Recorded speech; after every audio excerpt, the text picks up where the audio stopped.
Children, this is the second part of the chapter Earthquake. In the first part, we discussed in detail about tectonic plates and their movements. So you understood that how the movements of the tectonic plates causes the phenomena like volcanoes and earthquake, etc. And we also came to know that how the block mountains are formed. You see, this is a block mountain. Okay, in the middle of block mountain there forms a rift valley. These all discussed in the first video. Okay, this is the divergent boundary. Okay, two plates, they move in different directions, so that they cause the formation of block mountains. Always between two block mountains you can find a rift valley. Understood? Because the middle part starts sinking.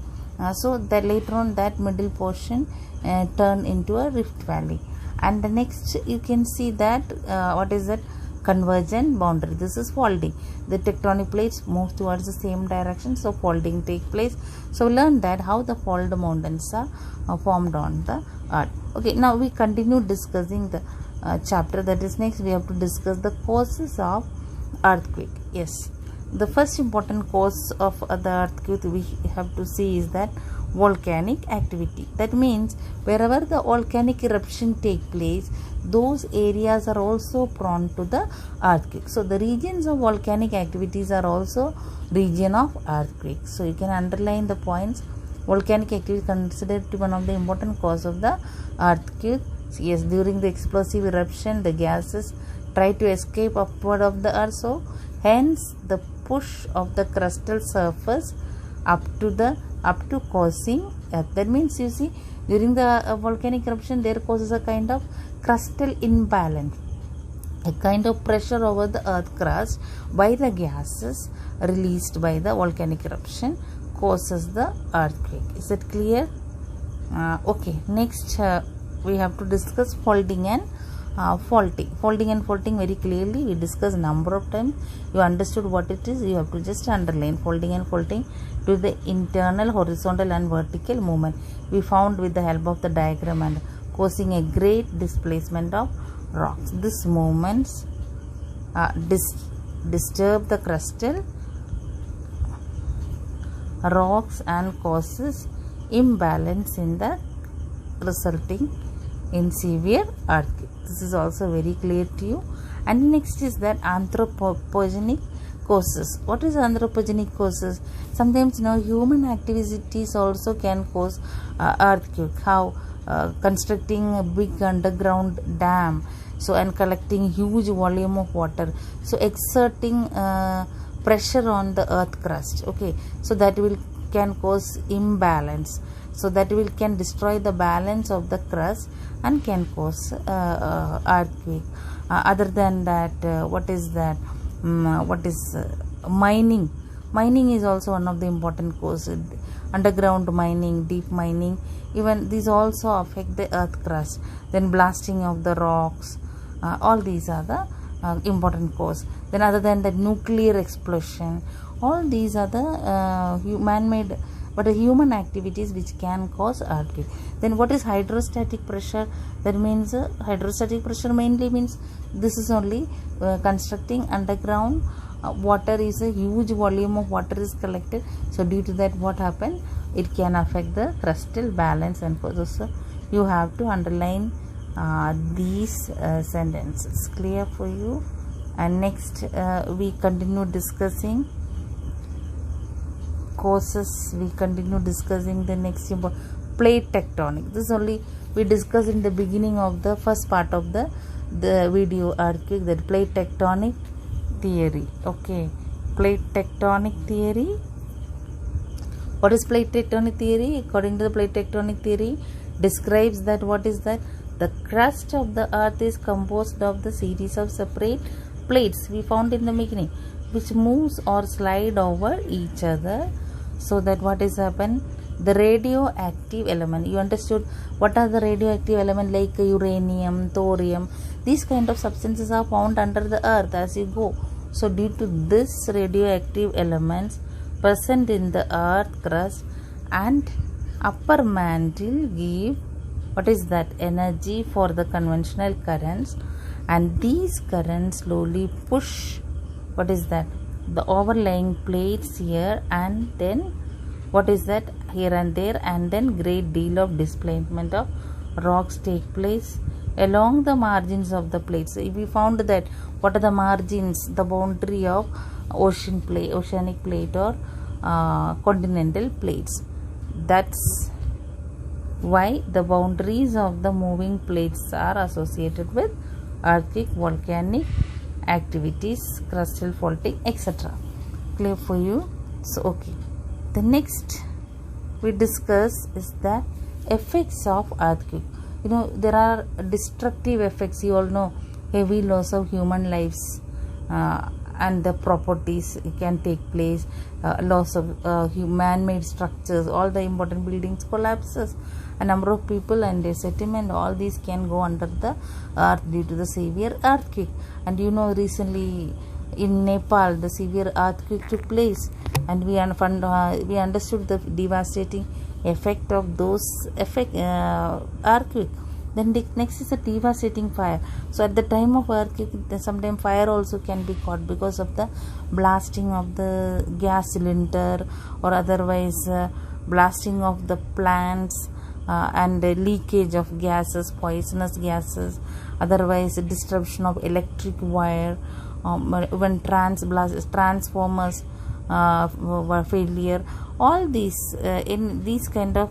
all these things can cause fire at the time of earthquake, like destruction of oil refinery. These are all quite dangerous.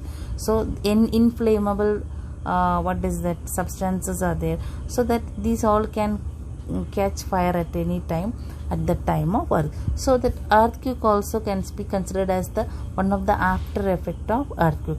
Then another after effect of earthquake is that landslides. How? Because due to the earthquake, what happens? The rock strata at the top of the mountain, their displacement take place. Okay, once the rocks are displaced, the balance loses there. Then what happens? All the mud, soil, rock, everything starts sliding from the slope of the mountain, and can disrupt the settlements which are nearby at the foothill of mountains and all. Okay, this is called landslide. Okay, sometimes this landslide, what happens? They can all together a huge quantity of mud, rock, everything is coming on its way and falling down. Okay, so that what happen? It can block the roads. It can even bury the whole settlement under the earth. Recently, it happened in Kerala, landslide. So due to that, in Idukki district, and that has taken the number of lives, and number of houses all buried under the earth. So this landslide in Kerala took place due to the heavy rainfall. But here we are discussing about the landslide which take place at the time of earthquake. So flash flood also can take place at the time of earthquake. What is flash flood?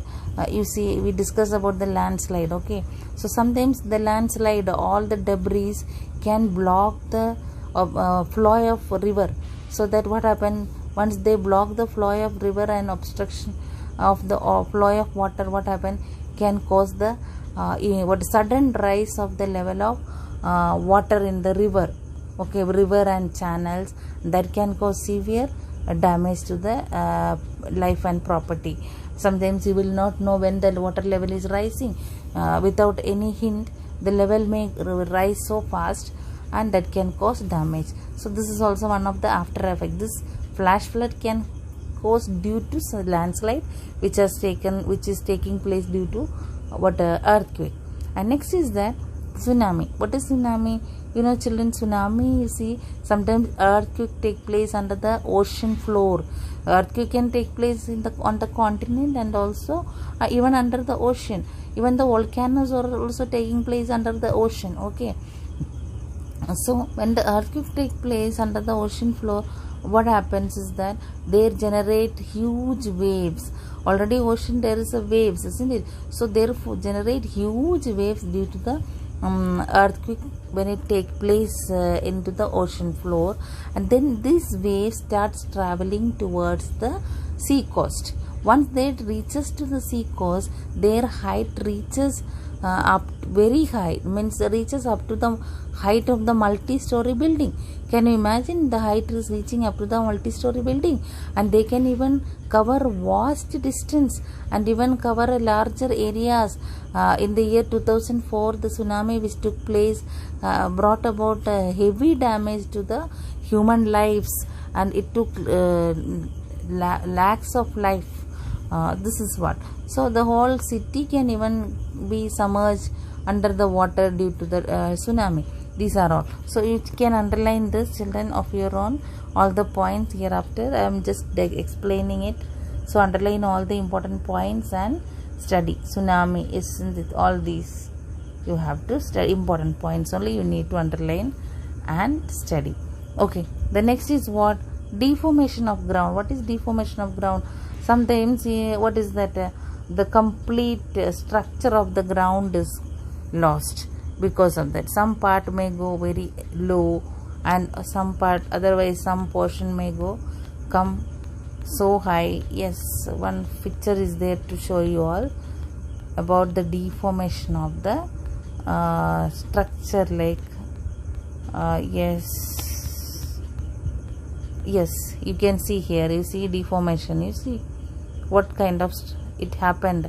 Yes, some place it is lowered.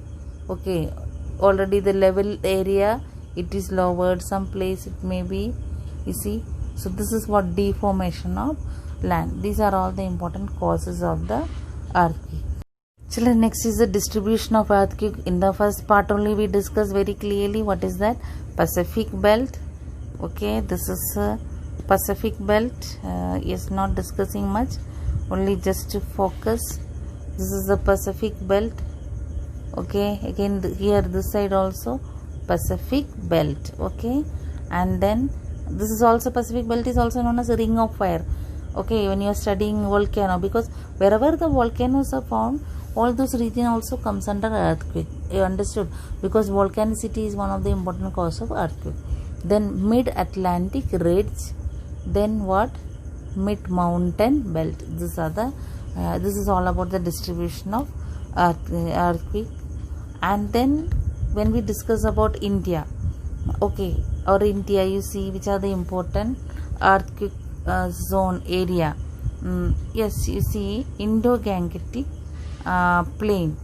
Yes, this region. You see foothill of Himalaya comes under the earthquake prone areas. Okay, you don't have to look into the zone. You see Indo-Gangetic plain. This is a foothill of Himalaya, comes under the earthquake prone area. You know, recently the number of times the earthquake has been taking place in Ganga, Bihar, some part of Bihar maybe, most of the time Rajasthan. These regions were all very much prone to earthquakes. Okay, tremors have been taking place. So what is that? Why? Because this is a young fault mountain. So the crustal part of this area are weak. Okay, because of the collision and faulting took place, so that they formed this Himalayan mountain. So that crustal parts are weak, so these are prone to earthquake. And at the same time we learn that Indian plate is pushing towards the north to the Tibetan plate or Asian plate. So it is Indian plate is undergoing the means it is going under the Asian plate, so that as it moves, that movement, the tremors take place. That is why scientists says, sometimes the height of the Himalaya is going on increasing. Why the height of the Himalaya is increasing? The Himalaya is growing day by day. The reason is that Indian plate is pushing.